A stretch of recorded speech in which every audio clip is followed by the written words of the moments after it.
The air in the Ether Peak wilderness had a specific quality at 7,000 feet in late October, a metallic sting that promised deep winter even if the sun was currently struggling through the gauze of low cloud cover.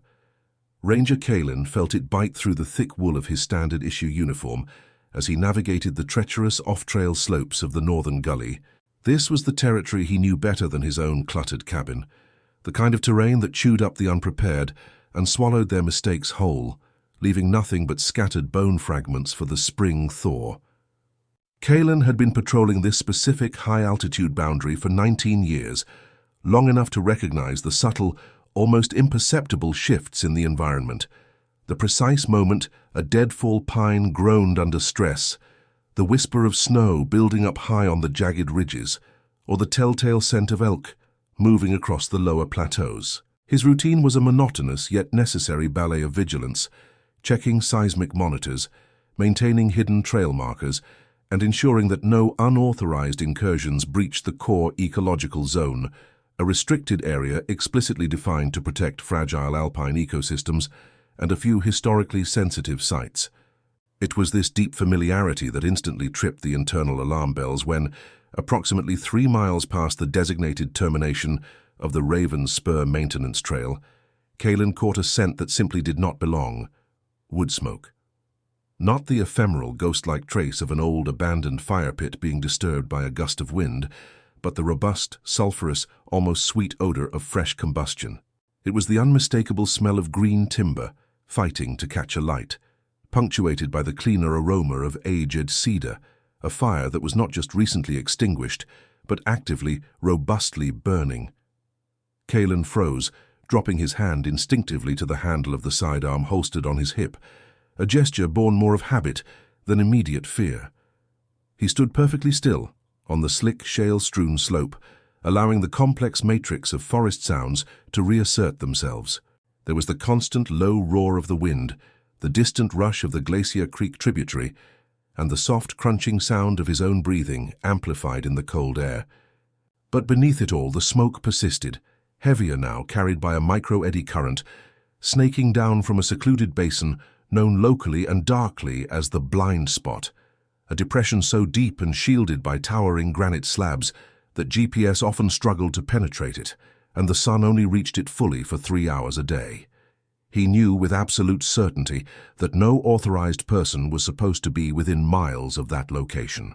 The Blind Spot was well beyond the established wilderness boundaries for casual hikers, requiring permits that were reserved almost exclusively for geology research teams or deep-level SAR training, none of whom were scheduled for the area until spring. A sudden, deep-seated knot of apprehension began to twist in his gut, a cold, hard premonition that transcended mere professional annoyance at finding careless campers. This was different. This felt wrong in a fundamental, structural way. Caelan began to move, his usual confident stride replaced by a cautious, almost predatory creep. He bypassed the main approach, opting instead for a precarious scramble over the slick, moss-covered boulders of an intermittent stream bed, using the rushing water sound to mask his movement. The scent of smoke grew sharper, mingling with the damp, earthy fragrance of decaying pine needles. Within 20 minutes, having scaled the final ridge, he dropped silently into the narrow basin. And there it was, nestled in a small flat clearing, a tiny island of relative safety surrounded by an unforgiving ocean of vertical rock, was a campsite. It wasn't the ragged, hastily constructed affair of illegal squatters or desperate hikers lost off-trail. This was a deliberate, almost picturesque setup. A large 4-man dome tent, shockingly bright yellow and blue against the muted grays and greens of the wilderness, stood perfectly pitched. The ropes were taut, the fly sheet secured flawlessly, and in the center of the clearing, occupying a rough stone ring built with obvious care, was the fire. It was a perfect contradiction. A campfire that should have been cold ash, dormant under the relentless moisture of the mountains, was actively smoldering. Thick, oily smoke feathered upwards in a lazy column, momentarily trapped by the basin's lip before being snatched by the higher wind. The heart of the fire was a bed of deep red, pulsating coals, overlaid with 2 small logs that were visibly oxidizing, steaming slightly as they were consumed. Caelan estimated, based on the rate of burn and the temperature radiating outward, which was definitely warm, still capable of heating a person, that the fire could not have been left untended for more than an hour or two, 3 at the absolute maximum. He approached the fire ring first, the crunch of his heavy boots sounding deafening in the unnatural silence. The site was silent, too silent. There were none of the usual sounds associated with occupied camping, no pots clanking, no low voices, no rustling within the tent, no generator hum, no chopping wood. Nothing. Kalen scanned the perimeter, his eyes tracing the ground. The soil around the campsite was a mix of hard-packed earth and fine gravel, ideal for retaining tracks. He found plenty of impressions: the defined treads of heavy hiking boots, distinct indents where water bottles or perhaps a thermos had been set down, and the clear drag marks of items being pulled from a vehicle or pack. But every track seemed to converge directly on the site and then inexplicably stop. There were no tracks leading away. The immediate problem became a stark, undeniable conflict. The fire was burning now. The site was abandoned now. Where were the people? His mind raced through possibilities, applying the standard operating procedure filter. 1. Emergency situation. They might have been injured nearby and signaled for help. But there was no emergency signal, no torn clothing left as a marker, and the site was too tidy. 2. Short errand. They might be fetching water or answering nature's call.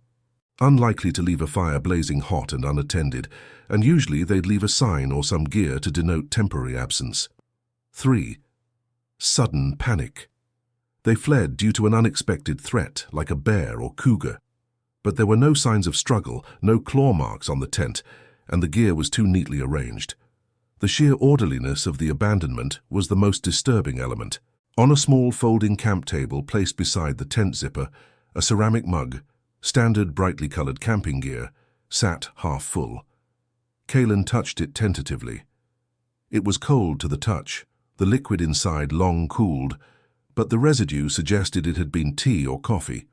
Beside the mug lay a worn paperback novel, its spine cracked, turned face down precisely on page 147, as if the reader had just stood up for a moment, intending instantly to return. The open loops were tightening into a painful knot of dread. This wasn't a site abandoned by haste, it was abandoned by interruption. Kalen circled the tent, his senses strained. The vibrant yellow fabric looked almost brand new.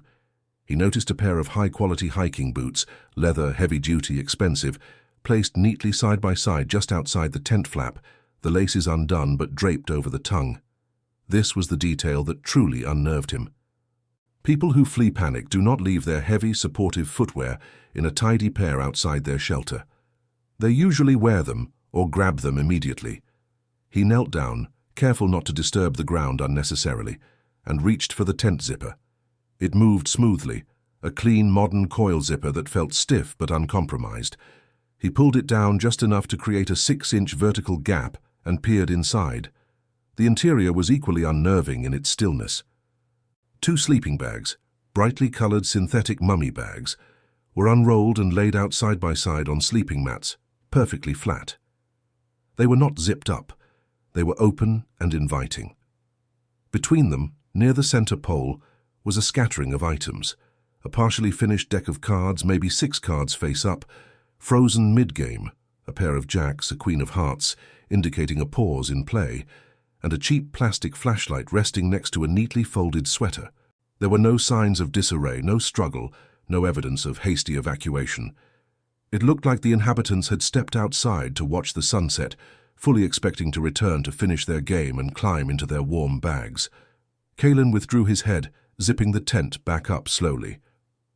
The smell of the interior was complex.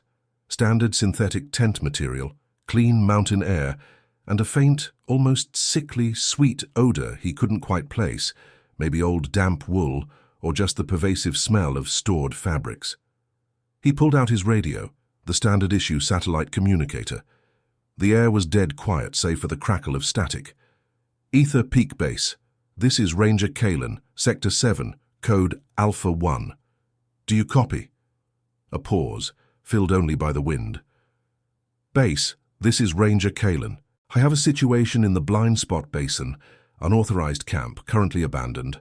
coordinates 402.6 by 77.3.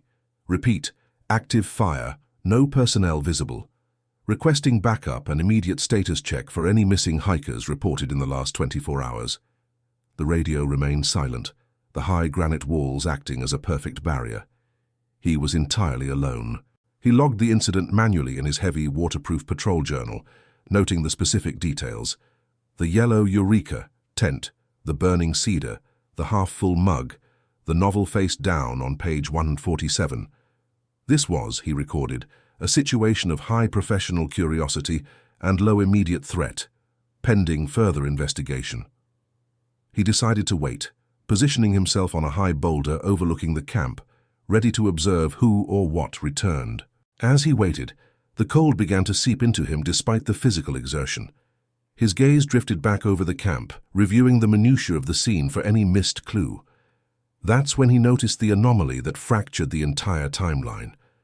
Beneath the secured rear flysheet of the tent, partially hidden by a thick, wet clump of pine needles and almost invisible against the dark, damp earth, was a large, squarish object.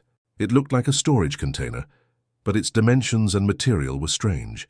It was heavy-gauge metal, the kind designed for durability rather than lightweight backpacking. It wasn't the dull aluminum of modern camping containers. This was steel, visibly oxidized, dusted with a fine layer of green-brown patina that spoke of slow, relentless corrosion over many seasons. Kalen descended the boulder, his heart beginning a slow, heavy thud against his ribs. He knelt beside the container. It was an old army or industrial supply chest, maybe 30 inches square, secured with a heavy, rusted padlock. This chest was utterly inconsistent with the vibrant, modern, synthetic gear surrounding it.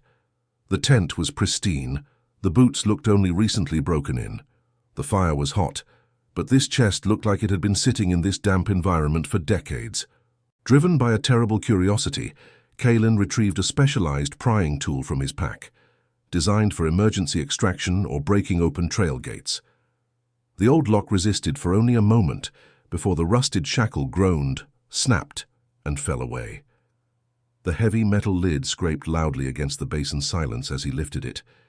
The smell that escaped was immediate, sharp and overwhelming. The heavy, pungent aroma of mildew, oxidized iron, and the distinct, musty decay of long, unattended organic materials. Kalen shone his tactical flashlight inside, the beam slicing through the gloom. The contents confirmed his growing, impossible dread. The chest was packed tight with heavy, archaic gear. Not the sleek synthetics of the surrounding camp, but thick, scratchy wool blankets, folded and tightly bound. There was a stack of heavy, faded wool sweaters in browns and dark greens, the kind popular in the late 60s or 70s, before lightweight fleece became ubiquitous. Beneath the clothing, packed carefully in oily wax paper, were two old non-digital cameras, heavy SLRs with massive, clunky lenses, the film canisters long expired and swollen. And then Kalen found the provenance. Tucked into an inner flap, secured by a brittle elastic band, was a stack of paper. He carefully pulled out the top sheet. It was a topographic map of the Ether Peak region, but the borders were subtly wrong, labeled with obsolete place names. Most damningly, printed clearly in the bottom right corner, beneath the U.S. Forest Service crest, was the date of publication and revision, June 1994. 30 years. Kalen stared at the map, then back at the blazing fire just 10 feet away, which still radiated perceptible, comforting warmth.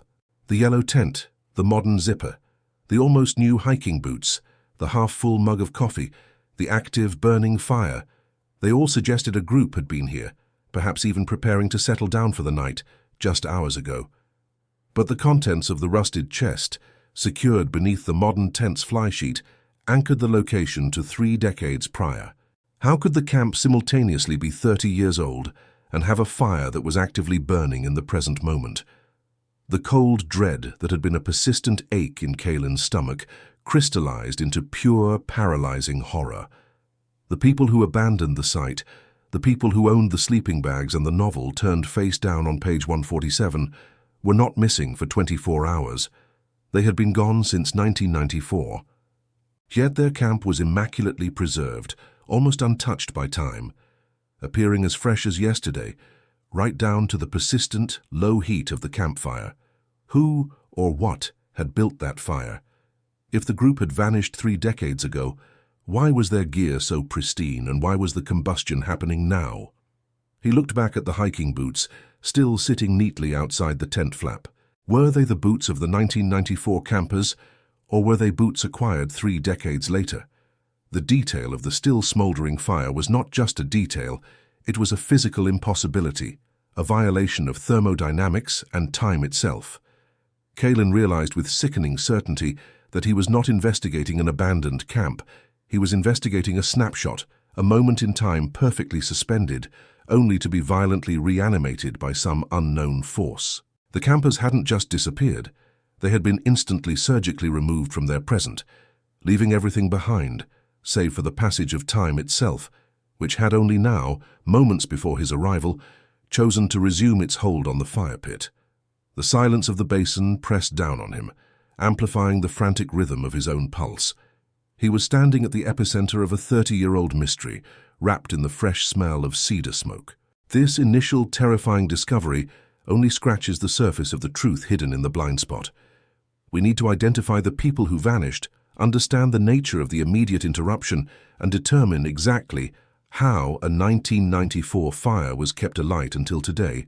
Join us in Part 2, where Ranger Kalin attempts to identify the occupants of the missing party and discovers the alarming history of the Ether Peak wilderness surrounding their disappearance. The cold, sterile static of the handheld radio immediately assaulted the profound silence of the deep woods, a harsh, unnatural sound that Elias felt vibrating through the damp earth and into his boots. He keyed the transmit button, the plastic feeling strangely flimsy under his trembling thumb, his voice coming out a dry, rasping whisper, forcing him to clear his throat and repeat the necessary preamble with a fabricated authority he certainly did not possess in that moment. Reporting the find was perhaps the hardest part, not because of the procedure, but because of the inherent impossibility woven into the facts. How did one log an anomaly of this magnitude into the standard incident report template? He articulated the details slowly, meticulously, measuring each word to avoid sounding like a lunatic suffering from altitude sickness. A fully functional campsite, he explained, situated in the restricted subsector R17, approximately 400 meters north of the old logging road access point, visible only to those intentionally seeking it. The site was abandoned, yet the abandonment was temporal, a term he knew was nonsensical, but was the only way to describe the impossible juxtaposition of evidence. The campfire, he stressed, was recently burning, the embers still yielding heat and a faint, acrid smell of burnt pine, but the surrounding gear, the canvas tent, the specific brand of tinned food, the identification documents found haphazardly tucked beneath a rusted canteen, all definitively pointed toward a date 30 years past, specifically the late summer of 1993. The dispatcher, a seasoned professional named Carol who had heard everything from bear attack exaggerations to genuine Sasquatch sightings, listened in growing silence, the typical curt responses replaced by long, echoing pauses, filled only by the crackle of the transmission band. Elias could almost visualize her face contorting, cycling through disbelief, concern, and finally the heavy, bureaucratic realization that this was far beyond her pay grade. Within 2 hours, the forest floor, typically a soft carpet of decaying needles and moss, was trampled by heavy-duty boots belonging to the county sheriff's department and, more crucially, a specialized unit from the state's cold case bureau.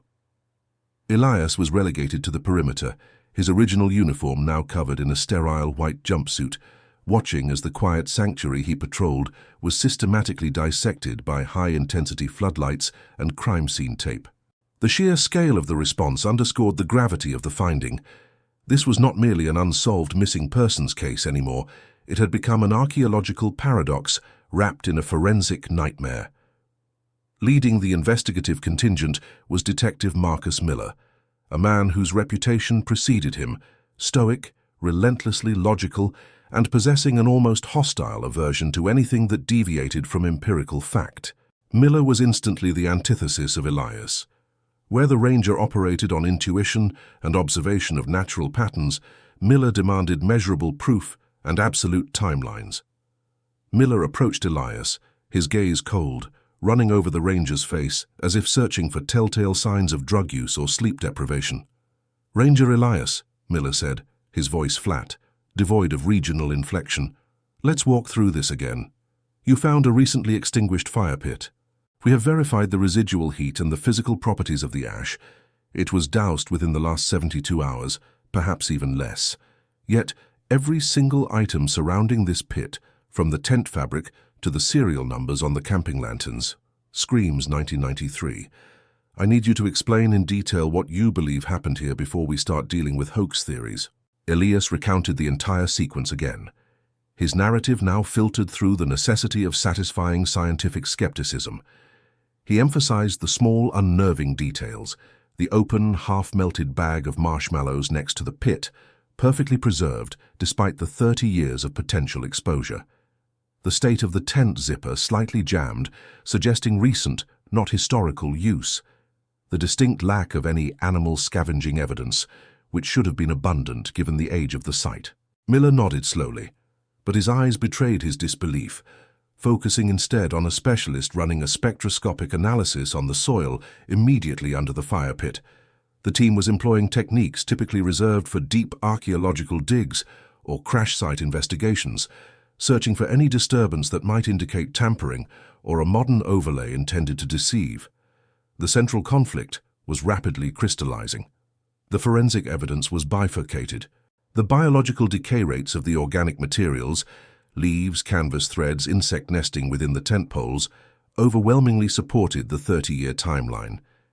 Yet, the physics of the fire, the chemical composition of the ash, the remaining heat signature, the distinct aroma of smoke clinging to the surrounding pines, defied the historical dating.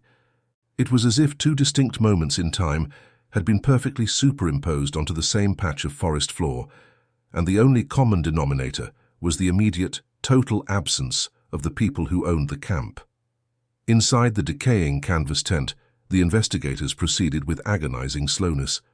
Every item was tagged, photographed, and carefully removed. The items themselves were heartbreakingly mundane, intensifying the dread. A paperback novel, dog-eared and placed face down on a small folding stool, as if the reader had merely stepped away for a moment. A half-full tube of toothpaste next to a toothbrush that had clearly been used recently, the bristles still slightly damp, but the plastic handle yellowed and brittle with age. They found identification cards belonging to 3 individuals, a couple, Michael and Sarah Jenkins, and their friend, David Holmquist. The photos on the IDs were youthful, smiling, and dated 1993. There was no missing persons report from that era linking them to this specific area, a crucial detail that complicated the case. The area was notoriously difficult to access, and without a reported route or itinerary, the original search would have been non-existent. The development escalated when they focused on a specific corner of the tent where a small waterproof metal box was found, tucked under the folded remains of a wool blanket. Inside the box was a journal, its cover faded but its pages surprisingly intact. Detective Miller, typically resistant to premature hypothesis, felt an undeniable pull toward the book. He insisted on the utmost care as the pages were carefully separated and scanned by a forensic document examiner. The entries covered several weeks in 1993, describing typical camping experiences: bad weather, minor arguments, beautiful sunsets. The final entry, dated August 14, 1993, was perfectly legible and calm. "We saw the northern lights again tonight. Truly incredible. Michael tried to cook trout, ruined it, so we're back to tinned beans. Tomorrow we hike out early. Sarah wants to hit that diner we saw just outside the preserve boundary before heading home, looking forward to a proper shower. The fire is perfect tonight, keeping the damp off the canvas. Last night out for this year." The entry suggested a perfectly normal departure planned for the next morning. There was no indication of panic, illness, struggle, or supernatural phenomena. They were preparing to leave. But they never did, and their possessions remained. This was the pattern interrupt. If they planned to leave the next morning, why did they walk away in the middle of the night, leaving the fire burning, and the camp entirely undisturbed? And why, critically, did that fire remain unextinguished for 30 years, only to flare up or be recently used moments before Elias stumbled upon the site? Detective Miller, increasingly frustrated by the illogical nature of the evidence, brought in a specialist flown in from the university, Dr. Evelyn Hayes, a forensic chemist specializing in combustion residue and environmental preservation. Hayes's initial findings only served to re-engage the absurdity. She confirmed with precise measurements that the wood structure used in the fire pit belonged to species known to flourish in the 1990s in this region, and the carbon dating of the wood itself pegged its harvesting to around the time the camp was established. However, the isotopic analysis of the remaining ash and smoke residue yielded modern atmospheric particulates, trace elements of specific industrial pollutants that did not exist or were not measurable in this geographical concentration in 1993. "Detective," Hayes explained, her voice precise and low as they huddled near the edge of the perimeter tape, far from the sensitive instruments. "The wood is 30 years old. The ash suggests the fire was burning within the last few days. The air trapped within that ash, the actual particles suspended in the smoke that condensed on the surrounding pine needles, tells us that the air itself that fed the flame was modern. It is not possible for a fire to burn using old fuel, but drawing from modern ambient air, unless the fuel source was somehow shielded from the external environment for 3 decades, and then, immediately before the ranger arrived, that shielding was removed and combustion rapidly resumed." Miller pressed her on the shielding possibility. Was there any physical evidence of a structure, a bubble, a cave-in? Hayes shook her head, adjusting her safety glasses. "None. The surrounding ground is undisturbed. The only conclusion supported by the physical chemistry is that the site, or perhaps a localized sphere immediately encompassing the camp and the fire pit, experienced a profound temporal dislocation. It was preserved intact, outside the normal flow of time, and then, for reasons unknown, it was brought back into the present, and the fire, in that instant, reignited or continued burning." The idea of temporal dislocation, voiced by a renowned scientist in the quiet woods, sent a shiver through the investigative team, forcing even the most jaded officers to look nervously toward the thick surrounding tree line. This was beyond cold case. It was bordering on physics fiction. The team continued their detailed, agonizingly slow search inside the tent structure. They had accounted for all major personal belongings, but they were still missing one crucial element: evidence of why they left. The revelation came when one of the evidence technicians, carefully removing the decayed canvas ground sheet, noticed a peculiar anomaly.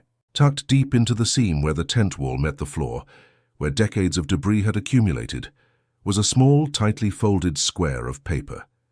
It had been hidden, deliberately pressed into the stitching, not merely dropped. Detective Miller ordered the paper removed with extreme caution. It was old, thin notepad paper, brittle and stained with mildew, yet miraculously intact.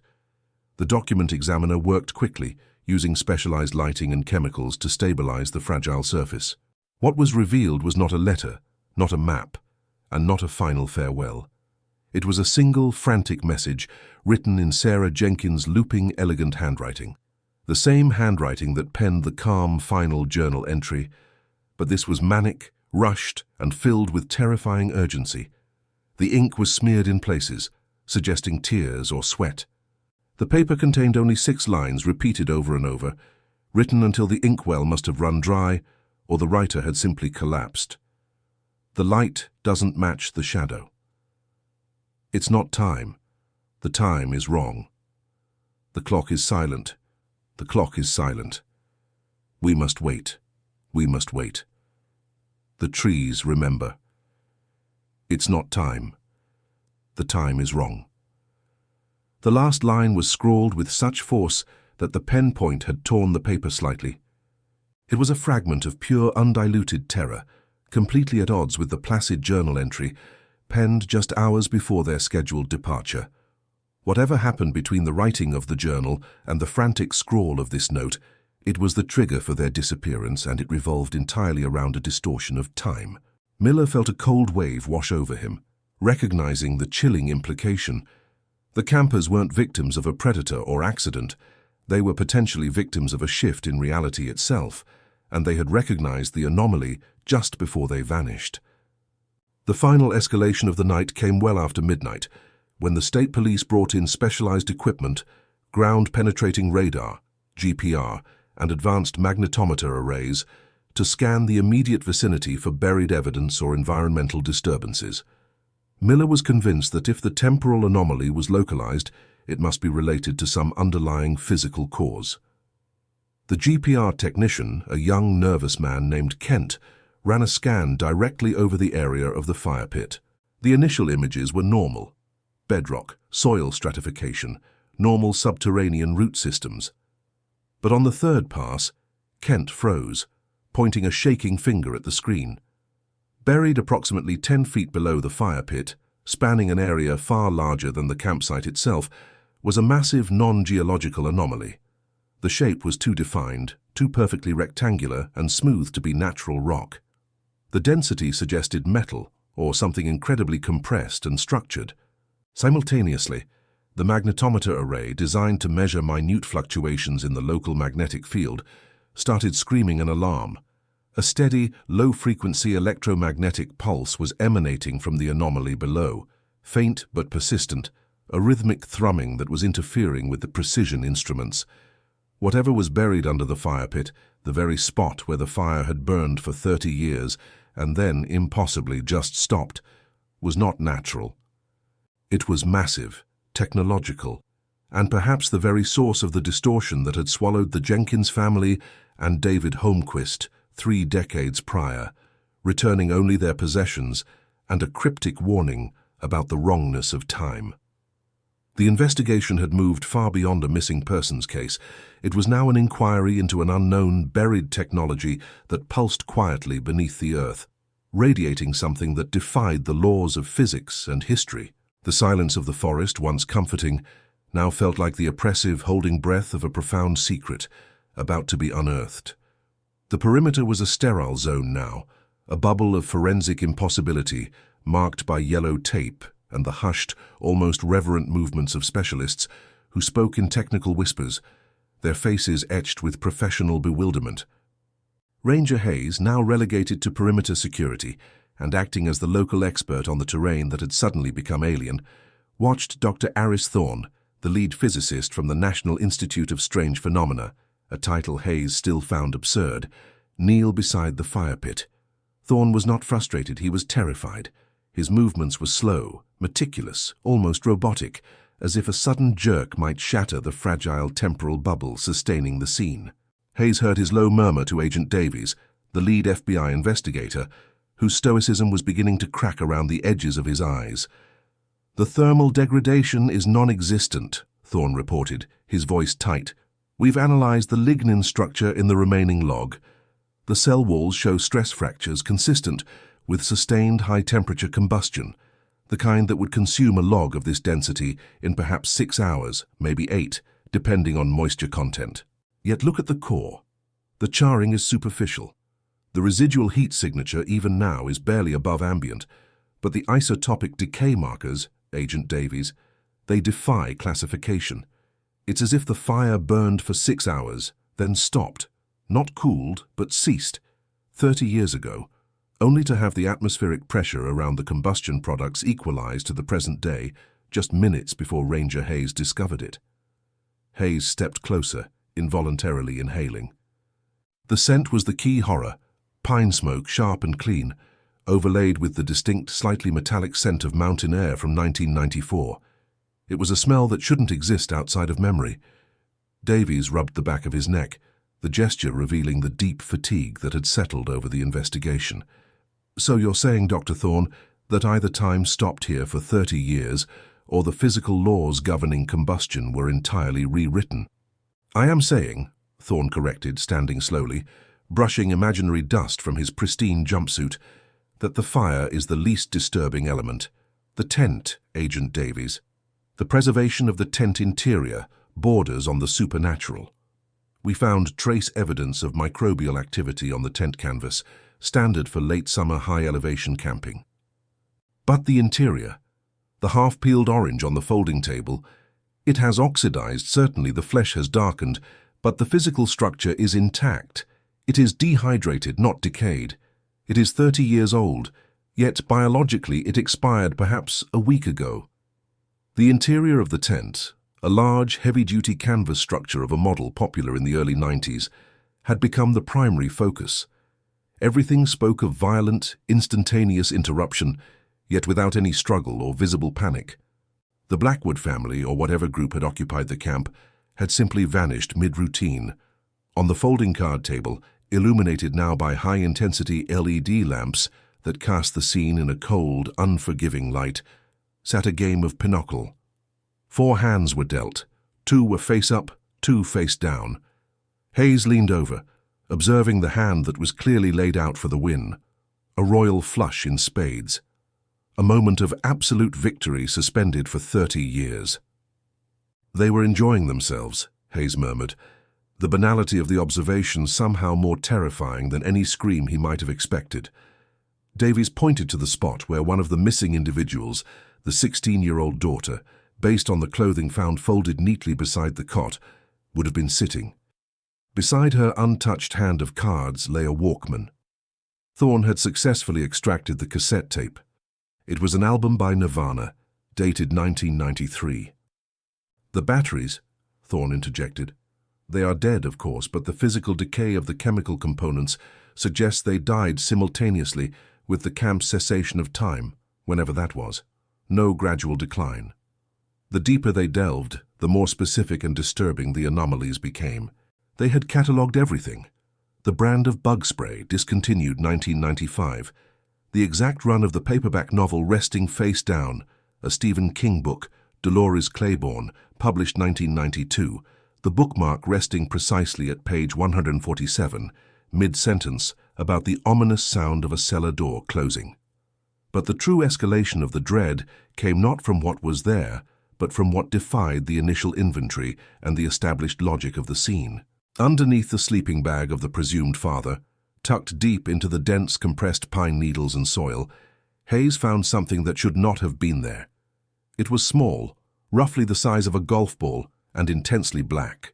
It had no discernible markings, no fracture lines, and possessed a weight that made his hand tremble upon lifting it. It felt unnervingly dense, absorbing light rather than reflecting it. He handed it to Davies, whose face immediately tightened with confusion as he balanced the object. "It's volcanic, maybe," Davies suggested, turning it over, its matte surface slick and cool despite the ambient heat. "Found rocks on your trails all the time, Hayes."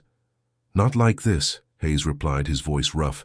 "This is wrong. It feels like lead, but it's igneous, and it was buried under the bedding, like it was placed there deliberately, or maybe dropped through." Dr. Thorne took the object with extreme care, using specialized tweezers. His examination was instantaneous, leading to a visible physical recoil. "Agent Davies," Thorne stated, his voice now devoid of scientific detachment, replaced by genuine alarm. "We need immediate spectrographic analysis on this, but my preliminary reading, its mass-to-volume ratio is impossible for common terrestrial rock of this observable composition. This isn't just heavy, it's unnaturally dense, and its temperature is anomalous. It's radiating a cold that is fighting the ambient heat of the tent. It feels like touching something that has been pulled from deep space, or perhaps from a state of negative entropy." The discovery of the obsidian-like sphere shattered the remaining illusion that they were dealing with a simple missing persons case, complicated by environmental factors. This was now physics-defying artifact recovery. While Thorne rushed the stone sphere back to the mobile lab unit set up 3 miles down the trail, Hayes was instructed to continue the meticulous surface search outside the tent, focusing on areas where ground disturbance might indicate egress, a path taken by the vanished group. The surrounding forest was thick spruce and cedar, the undergrowth damp and carpeted in 30 years of undisturbed moss and fallen needles. The paradox was immediate. If the campsite was preserved in 1994, the surrounding area had continued its natural cycle. The trees had aged 30 years, the moss had deepened. Yet Hayes noticed the silence. It wasn't just quiet, It was an active absence of sound. High-elevation forests are seldom truly silent.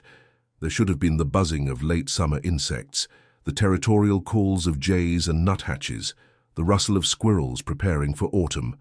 There was none of it. The only sound was the distant, muffled churn of the generators powering the FBI field lab. Hayes knelt down, examining the bases of the surrounding trees, searching for anything that looked wrong. He found it 20 feet from the tent flap, perfectly equidistant from 3 massive ancient spruces. It wasn't a footprint. Footprints compress the soil and scatter the pine needles. This was different. It was an impression. He called Davies over, gesturing silently to the spot. "Look at the moss, Agent," Hayes whispered. "It's thick, right? 30 years of growth, but right here, there's a circular compression maybe 3 feet across. It's shallow, less than an inch, but look at the needles inside that circle. They aren't scattered. They are gently pushed down, pressed, but the moss isn't torn. It's depressed, elastic, like something heavy was set down on it for a moment and then lifted straight up." Davies knelt, running a gloved hand over the disturbed area. "A structure, a base?" "Maybe," Hayes conceded, "but look at the lack of displacement. Whatever settled here, it didn't scuff the ground, it didn't drag. It descended, pressed, and then ascended. And this isn't just one spot. Follow me." Hayes led Davies on a slow, agonizingly detailed path through the thick brush, pointing out identical circular depressions at roughly 15-foot intervals, forming a subtle, almost invisible trail leading due north, away from the established hiking path, deeper into the unrestricted wilderness. The pattern was too regular to be natural, too specific to be animal. It suggested movement by a massive, precise machine, yet there were no scrape marks, no sheared branches, nothing to indicate passage through the dense forest canopy. The impressions were subtle, almost ghostly, as if the object causing them was defying gravity and barely making contact.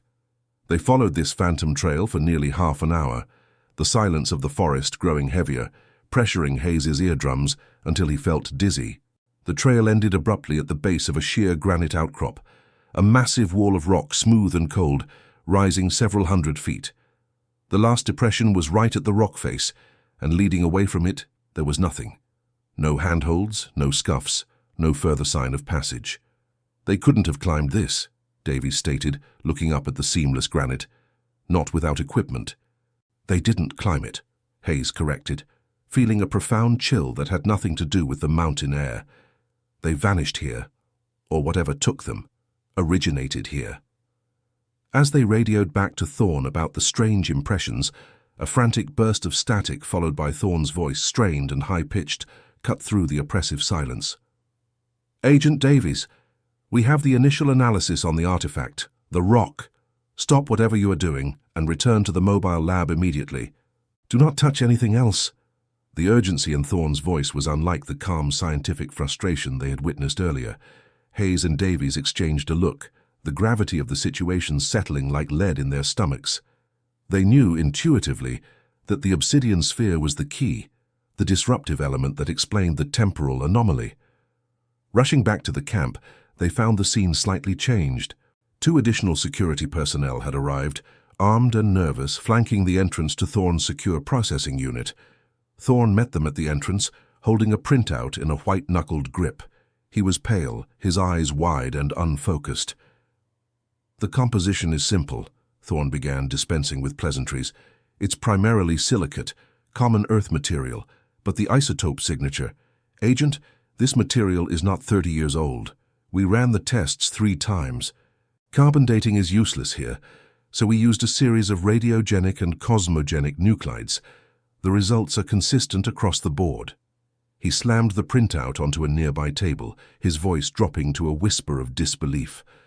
"This object, this piece of solidified rock found underneath the bedding of a tent from 1994, was formed, crystallized, and stabilized approximately 65 hours ago. Not decades, days. Less than 3 days." Hayes felt the forest floor sway beneath his boots. "That's impossible, Doctor. It was buried for 30 years.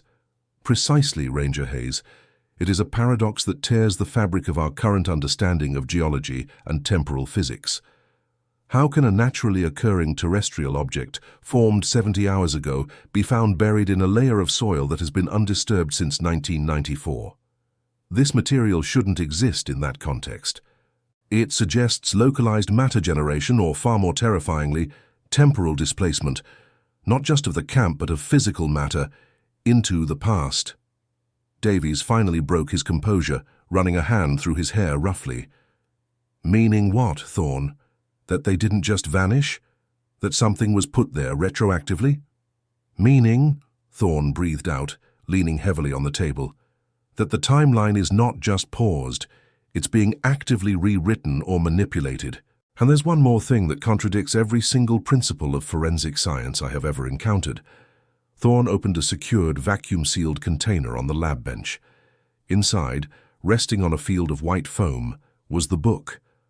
Dolores Claiborne, the spine slightly cracked from being opened. "We were cataloguing the contents of the book," Thorne explained, pointing to the volume, "trying to establish the reader's identity, looking for marginalia. We found the bookmark at page 147, as noted. But when we opened the book for detailed photography, a photograph fell out. It wasn't stuck to the pages. It was tucked neatly inside the fold of the binding." He pulled out a small, faded photograph. It was a Polaroid, the edges yellowed with age, consistent with the 1994 time frame. The photograph showed the very tent they were standing near, taken from an angle slightly above the campfire. The image was grainy, captured likely just after dusk. The fire pit was visible, the logs burning clearly. The tent flap was tied back, showing the silhouette of someone sitting at the card table inside. It was a perfect, mundane snapshot of the Blackwood camp. But in the lower right-hand corner, barely within the frame, standing just beyond the flickering radius of the campfire light, was a figure. It was impossibly blurred, almost a distortion in the film, yet undeniably humanoid in outline. It was tall, thin, and appeared to be standing absolutely still, facing the camera, or rather facing the tent entrance. It was too indistinct to identify features, but the sheer presence of the dark mass introduced a malicious element to the otherwise quiet scene. "We ran enhancement on it," Thorne said, his voice barely audible. "The blur isn't motion blur, Agent. It's light distortion, a kind of inverse halo. And the scale, if that figure is standing where the photograph suggests, it is nearly 8 feet tall." Hayes stared at the photo, the mundane scene of the tent, the central anomaly, now overshadowed by the impossible silent watcher captured 30 years ago. "The people who took this picture," Davies said slowly, his eyes fixed on the photograph. "They were gone minutes after it was developed, maybe seconds, but they managed to capture the presence that was waiting for them," Hayes finished, the realization hitting him with crushing force. "And whatever it was, it left its calling card behind, a rock that defies time right where the father was sleeping, like a signature." The photograph was the ultimate violation, the proof that the Blackwood family hadn't simply walked away. They had been observed, cornered, and vanished by a physics-defying entity that was both present in 1994 and left evidence that was only 65 hours old.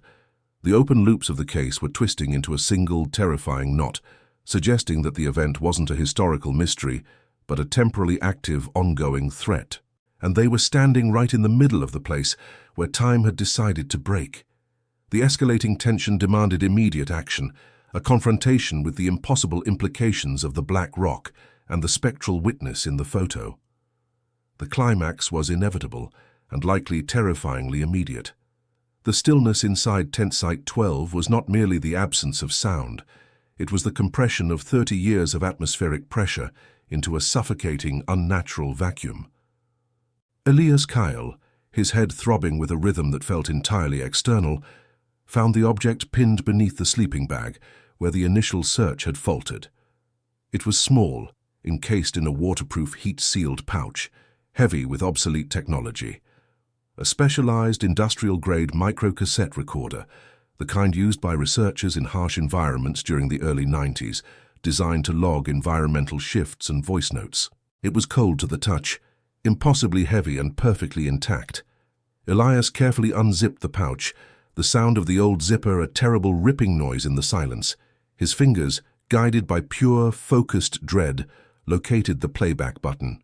He didn't have the appropriate equipment to stabilize the output, nor did he trust the delicate, decades-old mechanism to survive a physical transit. The truth, Elias knew, was sealed within this polyester shell, and it demanded to be heard now in the very space it was recorded. He pressed play. The initial sound was the hiss of pristine white noise, a signature of the cassette's high-quality shielding. Then the voice of a young man, slightly muffled but clear. It had to be Michael Miller, the registered leader of the camping party. Temperature log, Site 12, August 14th, 1993. Air temperature 68 degrees, humidity nominal. We just finished setting up the new antenna for the geo survey. Liz is chopping vegetables, sounds like chili tonight. Everything is perfect. But listen to that hum. I've logged it 3 times now. It's not tectonic. It's too harmonic. A brief silence followed, punctuated only by the distant, rhythmic thump-thump of a knife hitting a cutting board, preserved in amber audio. Then a woman's voice, sharp and anxious, possibly Liz Miller. "Michael, stop recording." The compass is spinning again. It's facing due north, then south, then just spinning wildly. And the fire, look at the fire. It's not just smoke, it's pulling inward, like a vacuum above the flame. Michael's voice returned, tighter now, professional fear overriding youthful enthusiasm. "I'm holding the seismic reader. It's reading 000, absolute silence, but the air pressure gauge is fluctuating wildly. It dropped 3 points in the last 10 seconds, Elias. 3 points. That shouldn't be possible at this altitude without a massive weather system approaching, and the sky is clear." The next few seconds were chaos. Shouts were fragmented, swallowed by a sudden, deep frequency that vibrated through the speakers of the recorder, and unnervingly, through the very fabric of the tent wall. Elias felt the low-frequency resonance physically press against his eardrums. It was the sound of the world rearranging itself. "It's getting brighter, not darker," screamed the woman. "The light isn't coming from the sun, it's coming from the edges. It's like the sky is being inverted." A metallic clatter, the sound of the knife dropping onto the rock slab, the same knife Elias had found half an hour ago, resting perfectly beside the petrified onion. Michael's final words were not a scream of pain, but a declaration of horrifying realization, delivered in a sharp, choked whisper. "It's geometry, Liz. It's changing the geometry of the air. It's not physical movement, it's absolute displacement. We are exactly here, but this is moving." And then, silence. Not the end of the tape, but an instantaneous surgical cessation of all sound. The silence on the cassette was deeper, cleaner than the previous hiss, an absolute digital zero that implied the complete annihilation of recording capability, or perhaps the medium it was recording in. Elias froze. The microcassette clutched so tightly his knuckles were white. The message was terrifyingly clear. The disappearance was not an abduction, an attack, or a sudden illness. It was an environmental event, a localized temporal spatial inversion. The campers had not been taken away. The location itself, defined by the perfect boundary of the 4 tent stakes, had been removed from the current timeline. The theory instantly contextualized all the impossibilities. The perfectly preserved 1993 objects, the continuously burning fire, which was likely caught in a loop of its own heat source, the lack of decay. The campsite had been lifted out of the flow of time and space, preserved flawlessly, only to drop back into reality 30 years later, in the exact moment of its temporal coordinates. And that realization triggered the chilling corollary. If the campsite had reappeared on August 14, 2023, 30 years to the day, in the precise atmospheric conditions that mirrored the event, it meant that the cycle was not only finite, but potentially cyclical. The conditions for the displacement were reforming right now. A low thrum began. It was faint at first, barely perceptible over the natural sounds of the forest outside the tent, but Elias recognized the distinct, unnerving harmonic frequency recorded on the tape. It resonated specifically in his teeth and sternum, not his ears. Elias scrambled out of the tent, throwing his body onto the dried pine needles. The air outside was abruptly different. The warmth of the afternoon had vanished, replaced by a cutting, profound cold that seemed to emanate not from the atmosphere, but from the ground itself. He looked toward the residual flames of the 30-year-old campfire. The fire was no longer generating smoke in the traditional sense. Instead, the heat wavered violently, and the air directly above the embers began to shimmer, not from heat distortion, but from a crystalline, geometric warping. It looked exactly like heat rising off asphalt on a summer day, except the patterns were sharp, squared, and defined, like looking through a faulty pane of glass. He frantically pulled his radio, thumbing the transmit button, the need to report the impending danger, overcoming the strict regulations against using high-power electronics near anomalies. Central Command, this is Ranger Kale, Code Red. Site 12 is unstable. Repeat, spatial temporal instability confirmed. It's a localized field displacement event, 30-year cycle beginning now. Coordinates are locked, requesting immediate evacuation perimeter 3,000 yards. The radio crackled violently in his hand, not with static, but with a harsh, high-pitched whine that cut off his transmission. The magnetic field was collapsing around the area. He was effectively sealed off. Elias looked back at the perimeter of the camp, defined by the 4 corner stakes. He saw the grass just outside the boundary, 30 years of growth, lush and wild. Inside the boundary, the same faded yellowed patch of grass from 1993. The line between the two realities was becoming terrifyingly clear, and that line was beginning to bleed. He took 3 steps back, intent on breaching the boundary of the anomaly before the full cycle locked down. But he couldn't leave the evidence, not the only proof that these 4 people were not merely lost, but trapped in an architectural flaw in time. He rushed back into the tent, tearing the microcassette recorder out of the sleeping bag, stuffing it into his own trauma kit, alongside his heavy geological sensor.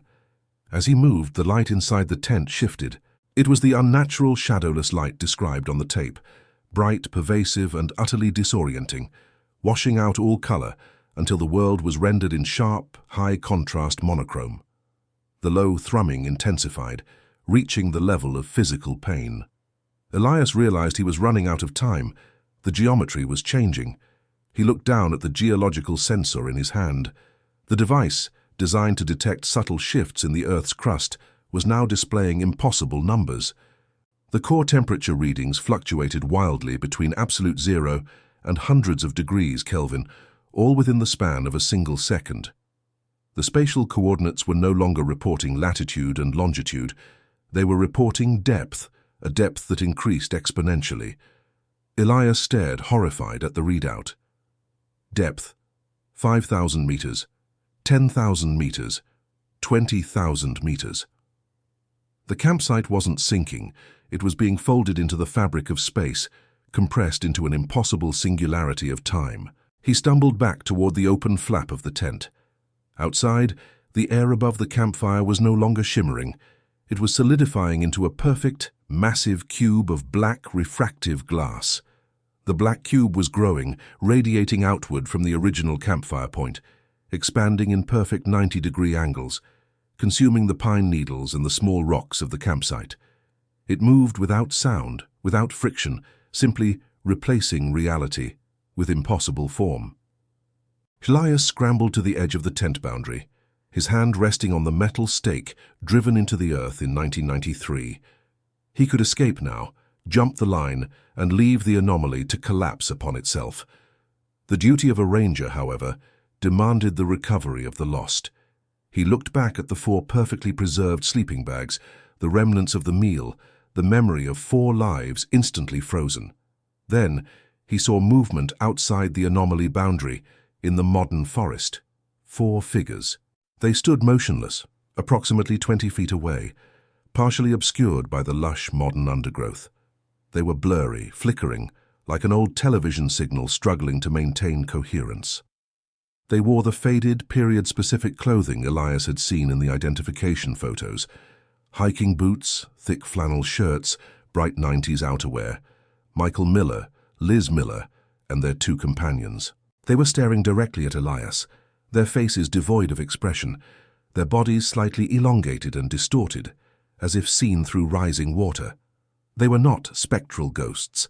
They were objects caught in the wrong frame rate, temporal shadows cast by the impending displacement. Elias understood in a flash of chilling clarity. They hadn't vanished to somewhere. They had vanished from this moment. They were standing 20 feet away, waiting for the cycle to complete, waiting to be pulled back into the displacement field, or perhaps waiting for the reality they currently inhabited, the 30-year temporal flux, to finally reset. They were trapped in the spatial boundary of the larger park, yet linked inextricably to the small, doomed campsite. The black, crystalline structure emanating from the fire reached the corner stake beside Elias. He felt an intense, crushing pressure, not air pressure, but the pressure of compressed time. His vision tunneled. He looked down at his trauma kit, gripping the microcassette recorder.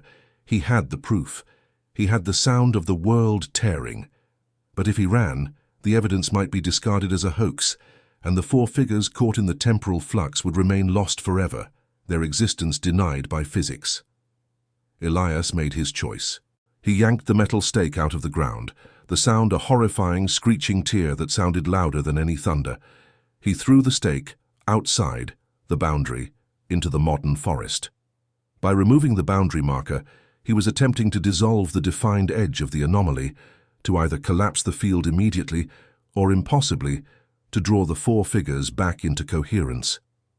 As the crystalline blackness enveloped the spot where the stake had been, Elias felt the earth buckle. The ground wasn't shaking, it was melting beneath him. He looked up, and the four figures outside the camp suddenly lurched forward, their distorted forms moving with an awful, jerky speed, their mouths opening in silent, impossible screams. They were being pulled back toward the epicenter of the fold. Elias raised his radio one last time, ignoring the searing heat radiating from the device. He didn't try to transmit to Central Command. He activated the emergency beacon setting, and using the last of the battery power, recorded a loop of the magnetic signature generated by the collapsing field, tagging it with the encrypted frequency of the microcassette recording itself. It was a digital ghost, designed to linger in the geological survey satellites long after the immediate area was erased. A proof point that transcended the physical. The black crystal reached his feet. The cold was overwhelming. Absolute zero applied directly to the bone. Elias Kale took a slow, deliberate breath, realizing with terrifying serenity that he was now the fifth occupant of Site 12. He was not saved. He was incorporated. His last conscious thought was the overwhelming, high-pitched thrum that consumed the air, the definitive sound of space-time snapping shut. He looked out past the swirling, darkening entrance of the tent, catching a final, fleeting glimpse of the four original campers. They had stopped moving, suspended in mid-lurch, their faces frozen in expressions of mute horror, perhaps finally realizing they weren't being pulled back to 1993, but simply being folded away for another 30 years. Elias Kyle, ranger of the National Park Service, stood upright as the black, perfect geometry washed over him. The heat of the decades-old campfire, the chemical odor of the tent, the terrifying clean silence, all became one unified, crushing sensation. The instant the displacement cycle completed, the crystalline anomaly vanished. The atmosphere returned to normal. The sun broke through the canopy, casting long, dusty afternoon shadows. The low, natural hum of the forest replaced the artificial, high-frequency resonance. The campsite, Site 12, was gone. Where the tent had stood, where the campfire had burned for 3 decades, and where Ranger Elias Kale had stood moments before, there was nothing but lush, undisturbed, modern undergrowth. The pine needles, the rocks, the small depression in the earth, all had been replaced by the rich, damp soil and the dense cluster of resilient ferns that had grown undisturbed since 1993. The geological sensor, the microcassette, the tent, the fire, and the ranger, all had been surgically removed from the continuum. All that remained of the catastrophic re-entry was the single heavy metal tent stake thrown by Elias Kyle, lying innocently on the pine needle floor 20 feet from the invisible perimeter line, its metal surface still radiating a profound, localized cold that immediately began to dissipate in the warm August air. The emergency beacon signal, however, the digital scream broadcast by Elias Kyle in the instant of his disappearance, lingered. It pulsed invisibly through the atmosphere, a unique signature of magnetic chaos, finally reaching a low-orbit geo-survey satellite. The raw data was complex, encrypted and terrifying. It showed a highly localized, massive gravitational spike, followed by a complete, instantaneous erasure of material mass, confined to a perfect 30-foot square. The accompanying audio file was garbled by the interference of the spatial fold, but through the static, a single clear voice fragment, a chilling whisper recorded decades ago, seemed to cut through the void. "We are exactly here, but this is moving." And then, the voice of Elias Kyle, seconds before the final blackness. The cycle is repeating. 30 years. Find the coordinates when the air is still and the fire begins to pull inward. Don't wait. Don't look at the fire. 3 days later, the search and rescue team found the single highly chilled tent stake, and buried 6 inches beneath the undisturbed ferns, a patch of highly oxidized earth that registered abnormally high magnetic resonance. No other physical evidence of Site 12 or Ranger Elias Kyle was ever found. The location was quietly designated an exclusion zone, listed internally as an active temporal displacement anchor. The search for the 4 missing campers from 1993, now 5, was indefinitely suspended, logged under the chilling paradoxical notation: objects presumed lost within a fixed temporal frame. Awaiting next possible extraction window, August 14, 2053. The only certainty was the microcassette recording's final lingering data anomaly, the harmonic frequency. Every 30 years, the conditions would align, and somewhere caught in the temporal fabric, Ranger Elias Kyle and his 5 companions would be waiting for the world to pass by, hoping the next observer would heed the warning the previous one had failed to deliver fully. If you've heard this story, if the details resonate like a low hum in your memory, consider what data might be lurking just beneath the surface of the innocuous. Look for the signs of perfect preservation, the scent of 3 decades-old coffee, and the silence that defies the forest. And when you find the coordinates, whatever you do, do not touch the fire.